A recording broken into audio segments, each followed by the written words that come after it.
Hello.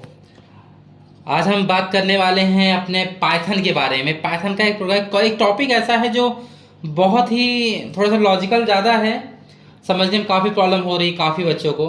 तो उसी के लिए एक सेपरेट वीडियो हम लोग लेकर आए हैं जहाँ पर हम बात करने वाले हैं पाइथन लूप्स की।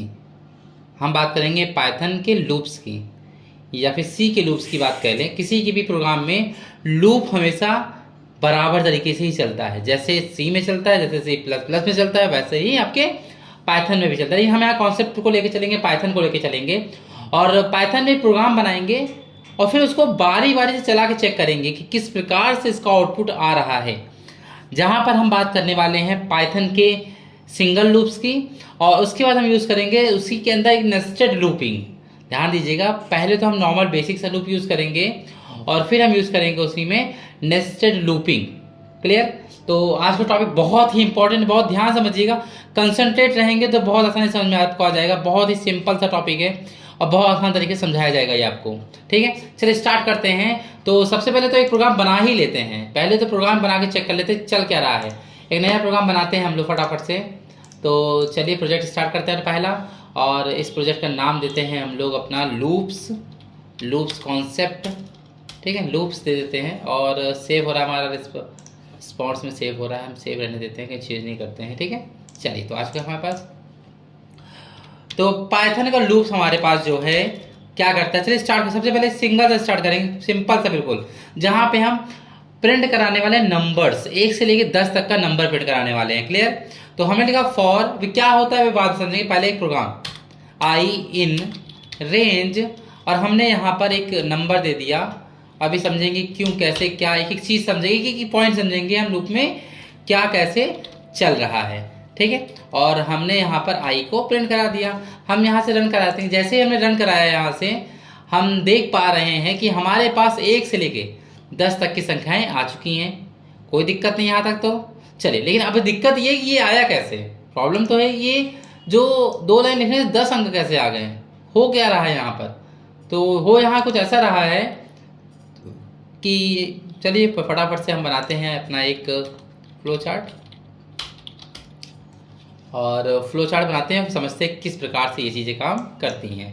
ओके, तो हम बनाने वाले हैं फ्लो चार्ट। सबसे पहले तो फॉर एक लूप है, और लूप क्या करता है, लूप अपनी पोजीशन को तब तक दोहराता है। ध्यान दीजिएगा, लूप अपनी पोजीशन, अपनी चीज़ों को, अपनी स्थिति को तब तक रिपीट करता रहता है जब तक कि उसके अंदर लगी कंडीशन गलत ना हो जाए। तो हमारे पास जो प्रोग्राम है उस प्रोग्राम को बगल ले जाते हैं। छोटा सा बिल्कुल प्रोग्राम है, इसको भी ले जाते हैं, लगा लेते हैं बगल में। ठीक है, इसको भी लगा ही लेते हैं अपने पेज पर बगल में, ताकि हमको क्लियर हो कि हम कर क्या रहे थे। तो फटाफट से खोलते हैं अपना प्रोग्राम, स्क्रीनशॉट लेते हैं इसका। ओके, इस कॉपी कर लेते हैं, क्या दिक्कत है। ठीक है, तो बड़ा कर लेते हैं इसको, और यहाँ पर इसको हम लोग पेस्ट कर लेते हैं सिंपली। ओके, पेस्ट कर लेते हैं। ठीक है, तो हमारे पास ये आ चुका है। थोड़ा सा बड़ा भी कर लेते हैं इसको, चीज़ें क्लियर रहे हमारे लिए। ओके, तो आ चुका है हमारे पास। ठीक है, तो हमारे पास हमारा लूप आ चुका है। ये चल कैसे रहा है, ये फॉर एक लूप है। ये जो फॉर आपको यहाँ दिखाई दे रहा है, फॉर, ये फॉर एक प्रकार का आपके पास लूप है। ये फॉर आई एक वेरिएबल है, आई एक वेरिएबल का काम कर रहा है।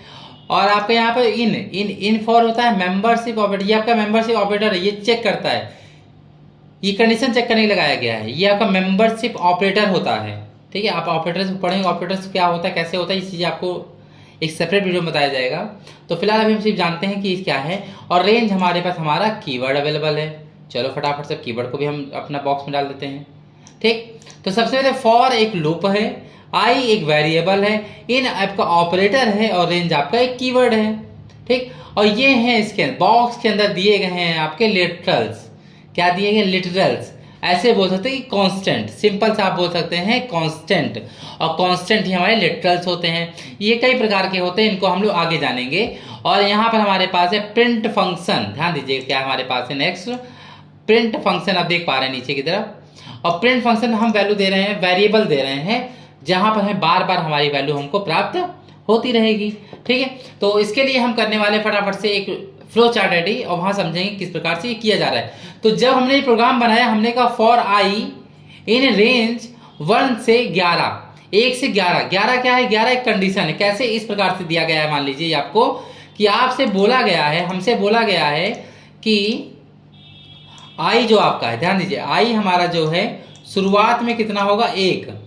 ये 1 कहां से आ गया, ये 1 आया है इस पोजीशन के थ्रू। ये जो हमने यहाँ A1 माना है, इसकी ही वजह से आई में गया है आपका 1।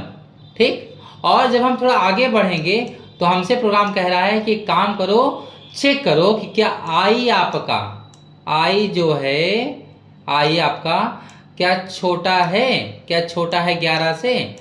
ये 11 क्यों लिखा, 11 आपकी कंडीशन, लास्ट कंडीशन कहां तक जाना है, वो लास्ट कंडीशन आपकी क्या है, लास्ट कंडीशन आपकी, ओके, तो 11 हमने लगा दिया लास्ट कंडीशन, इसको हम बोलते हैं स्टॉप वैल्यू। तो ये हमारी है स्टार्ट वैल्यू और ये हमारी है स्टॉप वैल्यू। हमने कहा आई को शुरू करो 1 से और खत्म कर दीजिए इसको आप 11 पर। स्टार्ट और स्टॉप वैल्यू हमने यहाँ पर दे दिए। बाय डिफॉल्ट फ्लो ऑटोमेटिक जुड़ा होता है, वो कैसे काम करेगा वो अभी हम देखेंगे इसी एरिया में किस प्रकार से। तो जब आई बराबर 1 होगा तो आई क्या है, आई छोटा है 11 से, बिल्कुल है। अगर है तो क्या है, अगर आपका आई छोटा है 11 से तो क्या है, कंडीशन आपकी क्या है, वो ट्रू है। ट्रू मतलब सही है। और जब कंडीशन ट्रू होती है तो हमें क्या मिल जाए, तो हमें ये नीचे लिखा प्रिंट मैसेज हमारा लाइन चल जाए। और जब प्रिंट लाइन चल जाए तो हमें क्या मिलेगा, हमें प्रिंट मिलेगा। अब देखिए ध्यान से, आपके पास लिखा हुआ है प्रिंट, हमने लिख दिया। अब ये माउस से लिखने में समस्याएं होती हैं, लेकिन हमने लिख दिया, फिर भी इसको एक वेरिएबल लिख दिया। हमने कहा हमको क्या करो, आई की वैल्यू दिखा दो। तो जब आई बराबर 1 हुआ तो आई में कितना गया, आई में 1 गया। I is equal to 1, check करेगा कि 1 आई में कितना है, यहाँ पर आई बराबर इस समय 1 है यहाँ पर, तो यहाँ 1 लिखा है। ऐसा मान लीजिए यहाँ पर 1 लिखा है और आपसे कहा जा रहा है 1 छोटा है 11 से, बिल्कुल है। तो सही, आइए नीचे आइए तो क्या आपको मिले, आपको दिखाया जाए आई की वैल्यू। तो आई में कितना आपके पास आ गया है, पहली बार आपके पास आई में आया है 1। ठीक, और जब आई में 1 आ जाए तो एक काम करे, एक और स्टेप चलना चाहिए, वो चलना चाहिए आपका फ्लो। क्या चलना चाहिए, फ्लो चलना चाहिए।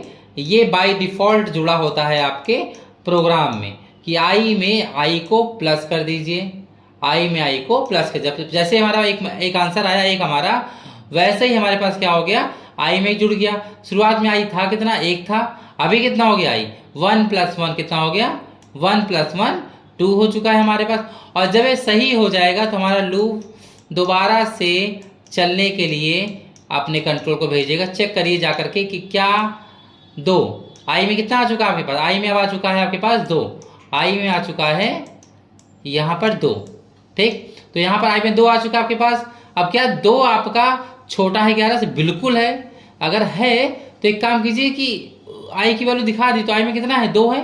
तो देखिए आई की वैल्यू पहले 1 आ गई, हमको दिखाई दी गई, अब हमको दिखाई दे जा रही प्रिंट की मदद से 2 भी आ गया। जैसे नीचे आएंगे फिर से, अब आई में नॉर्मली कितना हमारे पास है, 2 था, 2 में 1 जुड़ा कितना हो जाएगा हमारे पास, 3 हो जाएगा। अब 3 होने के बाद वापस से कंडीशन चेक करने के लिए चला गया आपका लूप तब तक चलेगा जब तक कंडीशन गलत ना हो जाए। फिर से लूप आपका चला। जब लूप आपका इस बार चल रहा है तो हम देख पा रहे हैं कि हमारे लूप में आई की वैल्यू हो चुकी है इस बार 2 से बढ़कर के 3। तो 3 भी तो 11 से छोटा है, तो फिर से आपको 3 मिल जाएगा। इसी प्रोसेसर को आगे बढ़ाते हुए हम लोग क्या करने वाले हैं, इसको चलाने वाले हैं 10 तक। ये 10 तक चलेगा इसी प्रोसेस बढ़ता हुआ। अब जब 10 आ जाएगा, मान लीजिए यहाँ पर आई की वैल्यू 10 हो चुकी है आपके पास ऑलरेडी, तो 10 में जुड़े कितना हो जाएगा, 11 हो जाएगा। वापस लूप चलने के लिए जाएगा। अब यहाँ पर आई के पास आपके कितना, आई के पास आपके पास है कितना, 11। आई के पास आ चुका है आपके पास 11। अब 11 क्या छोटा है 11 से, बिल्कुल नहीं, 11 तो बराबर है 11 के ना। तो कंडीशन गलत हो गई ना। जैसे ही कंडीशन गलत हुई तो आपका लूप हो गया बंद। तो जब, लेकिन कंडीशन जब गलत हो तो हो क्या, ध्यान दीजिए, कंडीशन जब गलत हो फॉल्स, हमने लिख दिया कि जब कंडीशन गलत हो तो आपका प्रोग्राम क्या हो जाए, प्रोग्राम आपका बंद हो जाए। और ये देखिए हमारा प्रोग्राम यहाँ पर हो जाएगा बंद। तो हमें संख्याएं कितनी मिलेंगी, 1 से लेकर के हमें मिलेगी संख्याएं 10 तक। और 11वें पे क्या हो जाएगा, ये क्लोज हो जाएगा। क्यों 11वें पे क्लोज हो गया, हमने 11 लिखा तो हमारे पास जो वैल्यू आई वो कितने तक आई, 10 तक आई, क्योंकि स्टॉप वैल्यू, अब देखिए यहाँ कह रहा है कि 11 क्या बराबर है 11 के, नहीं बिल्कुल बराबर तो है 11 के, लेकिन कंडीशन में क्या बोला गया है कि छोटा होना चाहिए, बराबर नहीं होना चाहिए, इसीलिए लूप हमेशा हमारा एक कम चलता है, इसी वजह से हमारा लूप एक बार कम चलता है। तो ये जो फ्लो चार्ट है ये आपको आपके इस 2 लाइन का ये वो एक्सप्लेनेशन आप कह सकते हैं कि है कि ये आपका जो प्रोग्राम 2 लाइन में चला है वो किस प्रकार से चला है। तो आई होप आप लोगों को लूप का कॉन्सेप्ट समझ में आया होगा। लूप का मतलब होता है कि वो अपने प्रोग्राम को तब तक दोहराएगा जब तक कि उसकी कंडीशंस ट्रू होती रहती हैं, और जैसे ही वो फॉल्स होती है प्रोग्राम आपका एंड हो जाता है। अगर प्रोग्राम आपका एंड हो जाएगा, जरूरी नहीं प्रोग्राम आपका एंड ही हो जाए, हो सकता है इसके बाद कुछ लाइन यहाँ लिखी गई हो, कुछ लाइन यहाँ लिखी, कुछ लाइन यहाँ लिखी गई हो, तो इसके लूप के बंद होने के बाद आपका नेक्स्ट लाइन चलना स्टार्ट हो जाएगा। ठीक है, तो नेक्स्ट वीडियोज में हम बात करेंगे अपने नेस्टेड लूप के बारे में। तब तक सीखते रहिए। Thank you.